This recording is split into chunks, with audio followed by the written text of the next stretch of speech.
তোমরা কি জানো আজ আমার জন্মতিথি, তবে এই বছর আমি সেটা পালন করছি না। বিলক্ষণ মহারাজ, এই কৃষ্ণপক্ষে আপনি জন্মেছিলেন, আর এই তিথিতে জন্ম নিলে সে রাজা হবেই। বিধাতাও এর খণ্ডন করতে পারবে না। সাধু সাধু। কিন্তু মহারাজ, আপনি এই বছর জন্মতিথি পালন করছেন না কেন? এর কি কোনো বিশেষ কারণ আছে?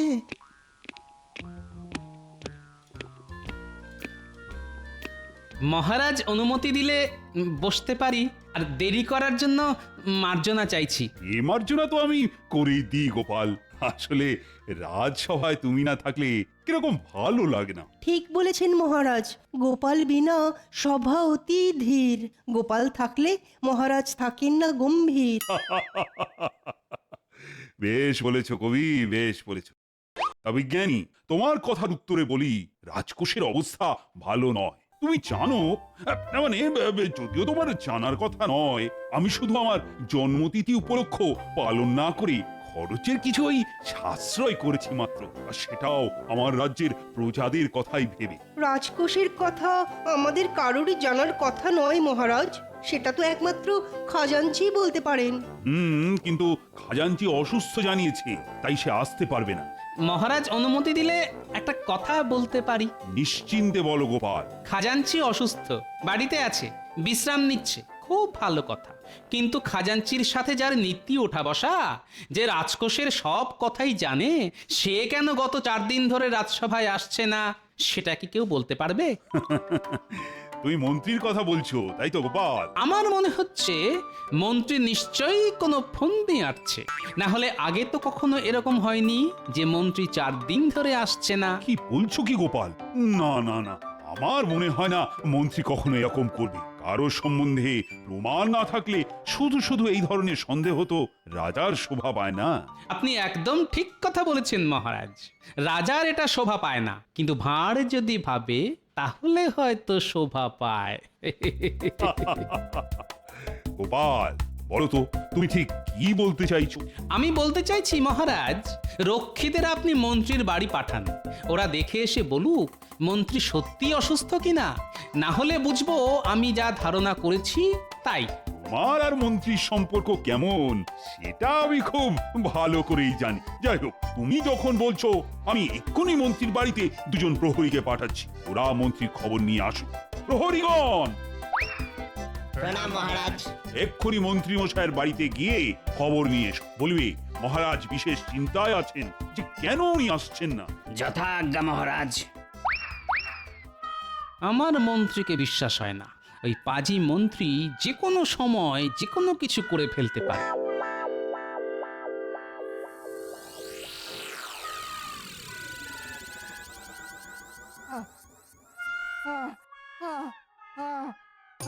ওরে বাবারে, ওরে ওরে বাবারে, কি যন্ত্রণা! ও মা গো, ও গেলাম রে। কবে যে এই যন্ত্রণা শেষ হবে কে জানে। ও ও প্রণাম নেবেন মন্ত্রী মশাই, মহারাজ আমাদেরকে পাঠিয়েছেন আপনাকে দেখতে আসার জন্য। সে আমি বুঝতে পেরেছি। ও কদিন রাজসভায় যেতে পারিনি যে। ওরে বাবারে। মন্ত্রী মশাই, আপনার ঠিক কি হয়েছে? মানে মহারাজকে আপনার অবস্থাটা বলতে হবে, সেই কারণেই আমরা জানতে চাইছি। ফোঁড়া হয়েছে রে, ফোঁড়া। ভীষণ কষ্ট পাচ্ছি।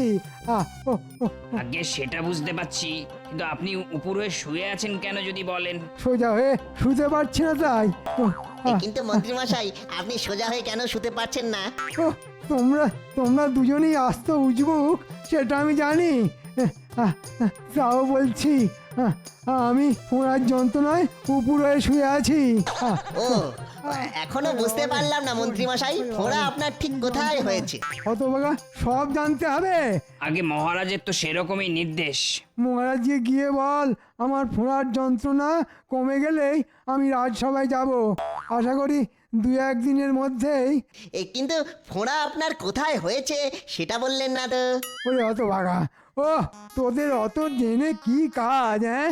ও ও, বুঝতে পারছিস না উপুর হয়ে শুয়ে আছি যখন কোথায় আমার ফোড়া হয়েছে, হ্যাঁ? ওরে হতভাগা, মহারাজকে গিয়ে বল ফোড়া হয়েছে আমার পশ্চাৎ দেশে।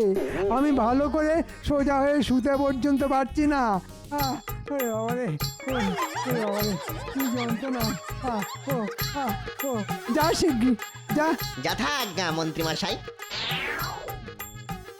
মহারাজ, আমরা দুজন মন্ত্রীমশাইয়ের বাড়ি গিয়েছিলাম, গিয়ে দেখি মন্ত্রীমশাই উপর হয়ে শুয়ে আছেন। হ্যাঁ, মন্ত্রী উল্টে পড়ে শুয়ে আছে, এ তো ঘোর অনর্থ।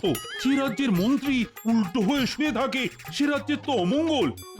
যাই হোক, প্রহরী বলো বলো। মন্ত্রীমশাই যন্ত্রণায় কাতরাচ্ছিলেন। হ্যাঁ, মন্ত্রীর যন্ত্রণা? মন্ত্রীর কাজ তো মন্ত্রণা, তবে তার কিসের যন্ত্রণা? আগে মন্ত্রীর বিস্ফোরা হয়েছে, কিন্তু সেই যন্ত্রণায় মন্ত্রীমশাই খুবই অসহায়ের মতো শুয়ে আছেন। বিষ ফোঁড়া? যে ফোড়ার গোড়ায় বিষ, যন্ত্রণা অহর্নিশ। কিন্তু মন্ত্রী উল্টো হয়ে শুয়েছিল কেন? আগে সেই কথা জিজ্ঞেস করাতে মন্ত্রীমশাই রেগে গেলেন। রেগে গেলেন? মহারাজ, এমন কোনো জায়গা থাকতে পারে যেখানে ফোঁড়া হলে মানুষ রেগে যায়? পণ্ডিত, সেটা তুমি ভালো জানো। হ্যাঁ, তোমরা বলো তো প্রহরী। মন্ত্রীমশাই আমাদের বললেন, যা গিয়ে মহারাজকে বল আমার পশ্চাৎ দেশে ফোড়া হয়েছে। হে হে।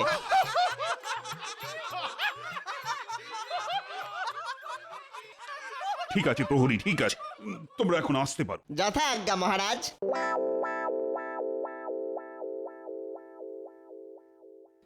মহারাজ, মন্ত্রীর মনের সমস্ত বিষ এখন ফোঁড়া হয়ে বাইরে বেরিয়ে আসছে। গোপাল, এখন এসব কথা বলার সময় নয়, আমাদের এক্ষুনি সবার মন্ত্রীকে দেখতে যাওয়া দরকার।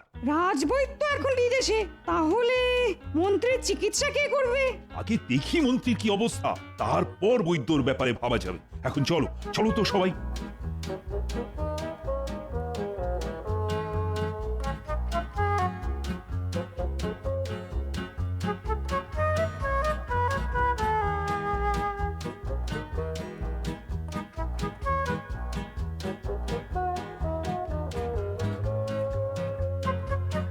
সেপাই, তোমরা ভেতরে গিয়ে মন্ত্রীকে খবর দাও, বলো মহারাজ দেখা করতে এসেছেন।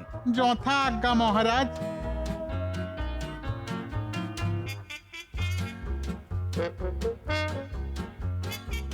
আপনারা? মার্জনা করবেন, কিন্তু মহারাজের নির্দেশে আমরা এসেছি। বাইরে মহারাজ অপেক্ষা করতেন, তিনি মন্ত্রী মশাইকে তো দেখতে এসেছেন। তাই আমি এক্ষুনি মহারাজকে অভ্যর্থনা করে ভেতরে নিয়ে আসছি। না গিন্নি, তোমাকে যেতে হবে না, মহারাজ নিজে এসেছেন আমাকে দেখতে।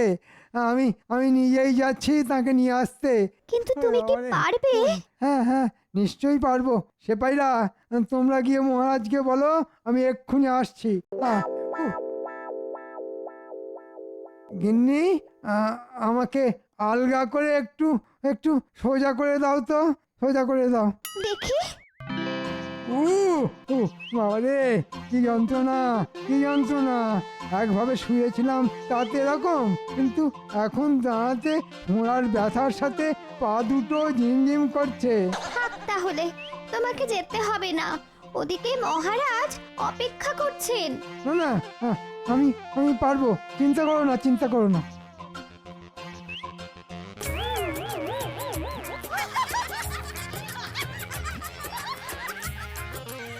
আমার কি সৌভাগ্য, ওরে বাবা। মহারাজ স্বয়ং আমার বাড়িতে পায়ের ধুলো দিয়েছেন। আসুন মহারাজ, আসুন আসুন মহারাজ। সে না হয় ঠিক আছে, কিন্তু তোমার এ কি অবস্থা? আহা, মন্ত্রী মশাই, আপনাকে দেখে বড় দুঃখ হচ্ছে, কিন্তু আমি দেখছি ফোঁড়ার কল্যাণে আপনি বেশ নাচতেও শিখে গেছেন।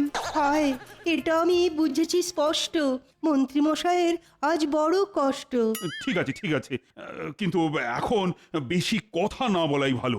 সত্যি মন্ত্রী, তোমাকে দেখে না আমার কষ্টই হচ্ছে, কিন্তু সমস্যা হলো রাজবৈদ্য তো এখন রাজ্যের বাইরে। হ্যাঁ, তিনি থাকলে কোনো সমস্যা ছিল না। রাজ্যতে কি বলতে পারবেন আমায় আর কতদিন এই যন্ত্রণা বয়ে বেড়াতে হবে? ফোঁড়ার যন্ত্রণা কবে কমবে তো আর গণনা করে বলা যায় না, তবে গণনায় দেখেছি আপনার শনি খারাপ। আজই তো শনিবার, বিষে বিষে বিষক্ষয় করতে হবে। ও গোপাল, তুই এক্ষুনি হাকিমকে খবর দাও। হাকিম এসে মন্ত্রীর ফোঁড়াটা কেটে দেবে। হ্যাঁ ওরে বাবা রে, মরে যাব রে, মরে যাব।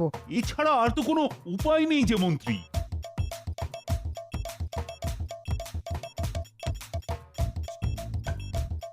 মন্ত্রীর হলো ফোঁড়া, আর এখন আমাকে ছুটে যেতে হচ্ছে হাকিমের বাড়ি। কিন্তু হাকিম কি বেঁচে আছে?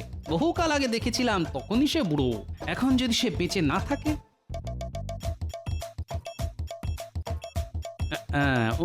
ওটাই মনে হচ্ছে হাকিমের বাড়ি। হাকিম সাহেব, হাকিম সাহেব বাড়ি আছেন? বলি, ও হাকিম সাহেব, বেঁচে আছেন? কে? কেমন আছেন হাকিম সাহেব? কে তুমি? চিনতে পারলাম না তো। আমি গোপাল, গোপাল ভাঁড়, মহারাজের বেতনকারা ভাঁড়। গোশাল? গোশালা যেতে চাও, এখানে এসেছো কেন বাপু? সর্বনাশ, এই যে দেখছি কানে কিছুই শোনে না। ফোঁড়া কাটতে হবে। কি কি গোড়াতে, কি গোড়াতে কি হবে? ফোঁড়া, ফোঁড়া কাটতে হবে। ও গোশালায় ফোঁড়া কাটতে হবে? কোন গরুর কি হলো বাবা? আপনি এখন চলুন, পারবেন তো? না না, মারবো না। ফোঁড়া আমি কত কেটেছি এককালে, ঘ্যাচ ঘ্যাচ করে কেটেছি। তুমি দাঁড়াও, আমি কাঁচি নিয়েই আসছি। বাবা, কতদিন পরে ফোঁড়া কাটবো। গরুর ব্যাপার।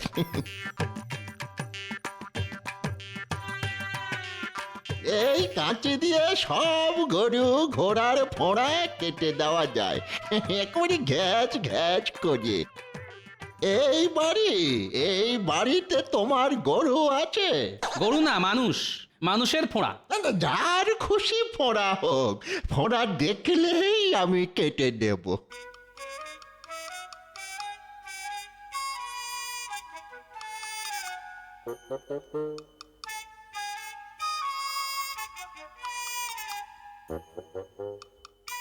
ওরে বাবা, এ যে দুটো বিষ ফোঁড়া। আমি একটা আগে কাটি, চিন্তা নেই, কাঁচি দিয়ে কচ কচ করে কেটে দেব। ওরে বাবা রে, ও হাকিম সাহেব, একটু আস্তে করে কাটবেন। হ্যাঁ হ্যাঁ।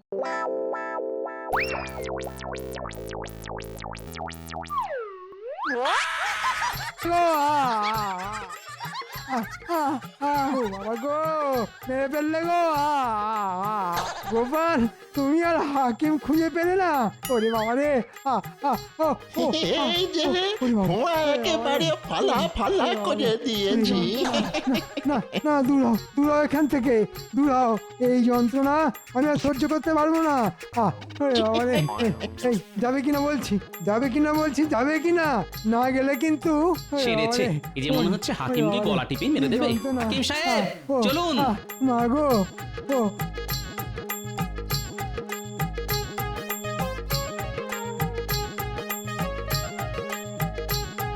কচ কচ ঘচ ঘচ, কত ফোঁড়া আছে বলো?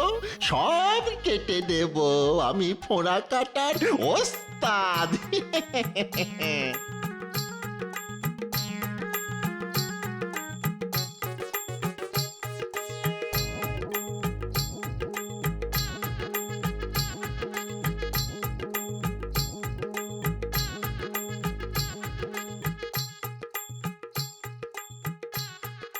বলি, মন্ত্রী মশাইয়ের স্ত্রীর সঙ্গে দেখা হয়েছিল জানো? তাই নাকি? আমাকে বললো মন্ত্রী মশাই নাকি খুব ভয় পাচ্ছে জানো। ওই তুমি হাকিমকে নিয়ে আবার ওনার আরেকটা ফোঁটা কাটাতে যাবে। কাটাতে দিলে তো বাবা, একটা কাটতেই ওনার যা চোট।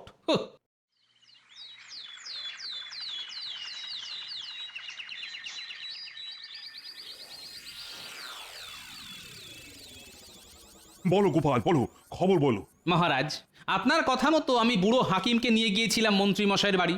হাকিম একটা ফোঁড়া কেটেও দিয়েছে, কিন্তু আরেকটি ফোঁড়া মন্ত্রী মশাই কাটতে দেয়নি। সে কি? তাহলে উপায়?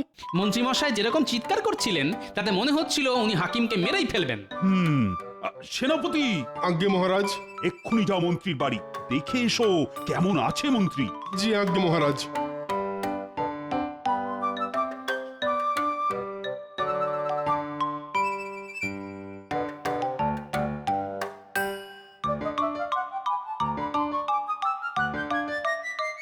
দেখেছো গিন্নি কটা দিন রাজসভায় না গেলে সবাই কিরকম চোখে অন্ধকার দেখে।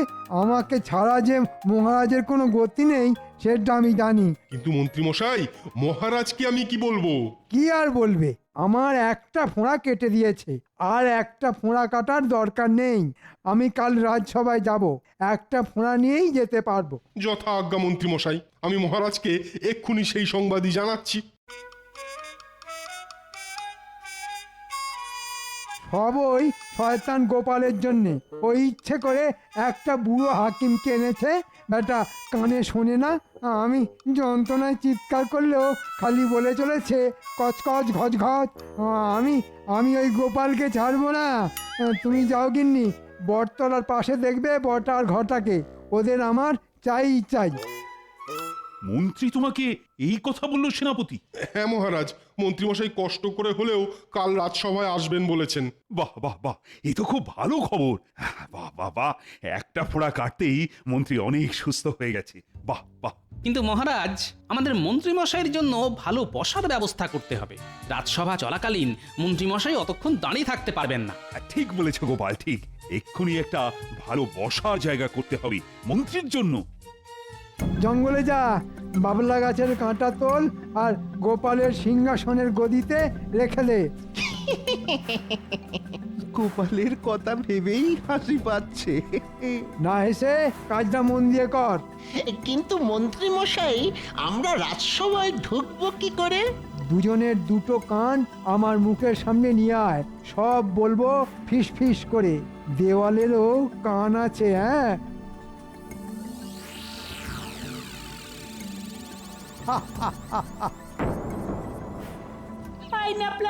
লেবুটা আমার দিকে ছড়, আমি ওটা লুফে নেব। ইস গুলটে, লেবুটা ধরতে পারলি না।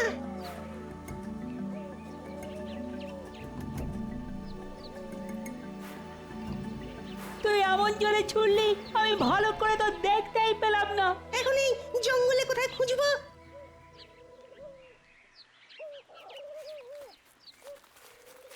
এই লাফলা, একটা খচখচ শব্দ শুনতে পাচ্ছিস?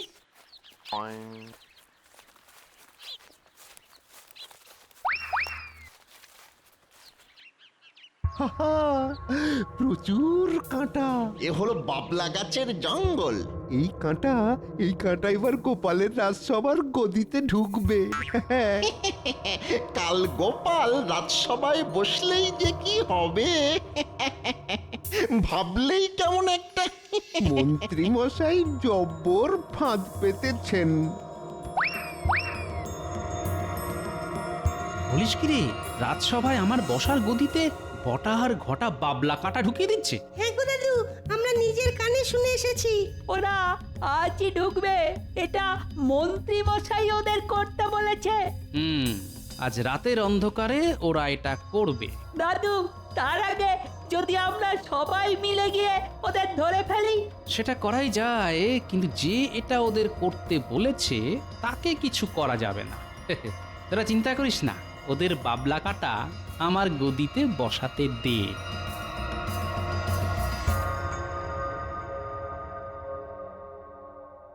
কি প্রহরী, তোমার ছুটি নেই? মন্ত্রী মশাই সুস্থ হয়ে গেছে বলে সবাই কিরকম আনন্দ করছে বাইরে দেখো। ভালো খাবারের ব্যবস্থা আছে। হ্যাঁ। আহা, যেতে তো বড় ইচ্ছে করছে, কিন্তু আমাদের তো পাহারা দেওয়ার কাজ। আরে চিন্তা করছো কেন? এই রাতের বেলা কে আসবে? হ্যাঁ, তার চেয়ে এক কাজ করো, তুমি ওর সাথে যাও আর কিছু খেয়ে নাও। আরে কোনো চিন্তা নেই, আমি তো আছি। হ্যাঁ, তোমার জন্য এইটুকু করব না? চলো আমার সাথে।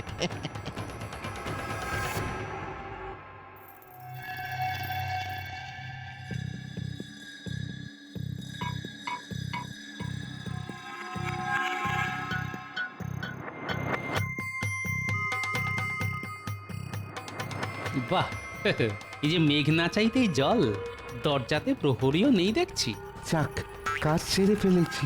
হ্যাঁ, এবারে পালাই। বুঝেছি, প্রহরীকে এরা কোনোভাবে হাত করেছে। যাক, আমার সুবিধেই হলো। ঘুঘু দেখেছে, এবার আমি ফাঁদ দেখাবো।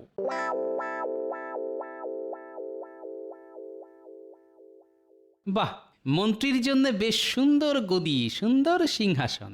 আমার গদিটাও সুন্দর, তবে কাল আমি মন্ত্রীর গদিতে বসবো।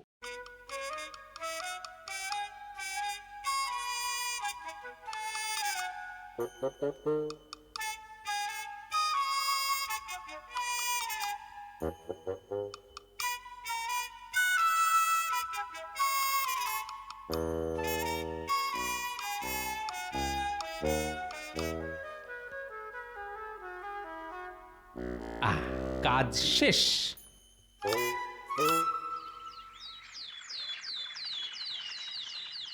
মন্ত্রী, তুমি তো এখন অনেক সুস্থ, কি তাই তো? আগে হ্যাঁ মহারাজ। তোমাকে রাজসভায় দেখে না বড়ই খুশি হলাম। গোপাল এখনো আসেনি। গোপাল যে কখন আসবে সেই আশাতেই আছি। এ কি মন্ত্রী, তুমি দাঁড়িয়ে কেন? এই দেখো, তোমার জন্য সুন্দর বসবার ব্যবস্থা করা হয়েছে। তোমাকে আজ দাঁড়িয়ে থাকতে হবে না। আগে মহারাজ, সবই আপনার ইচ্ছে।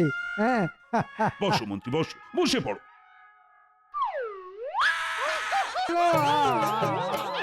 ওরে বাবা রে, আমার কি ফুটলো! ও কি হলো? মহারাজ, মন্ত্রীর জন্য এমন একটি ব্যবস্থা করা হয়েছিল যাতে মন্ত্রীর আরেকটি ফোঁড়াও ফেটে যায়। কই দেখি দেখি, কি এই যে বাবলা গাছের কাঁটা মনে হচ্ছে। বাবা গো, গেলাম গো। মন্ত্রী এই বাবলা কাঁটা বটার ঘটাকে তুলে আনতে বলেছিল। বটা প্রহরীকে নানা কথা বলে সরিয়ে দেয়, আর সেই সুযোগে বাবলা কাঁটা আমার বসার গদিতে লাগিয়ে দেয় যাতে এই কাঁটা আমার ফোটে। আমি সুযোগ বুঝে আমার আর মন্ত্রীর গদি পাল্টাপাল্টি করে দিয়েছি মাত্র। গোপাল, তোমার বুদ্ধির কাছে সবাই হার মানবে। কি মন্ত্রী, এবার বুঝেছো তো?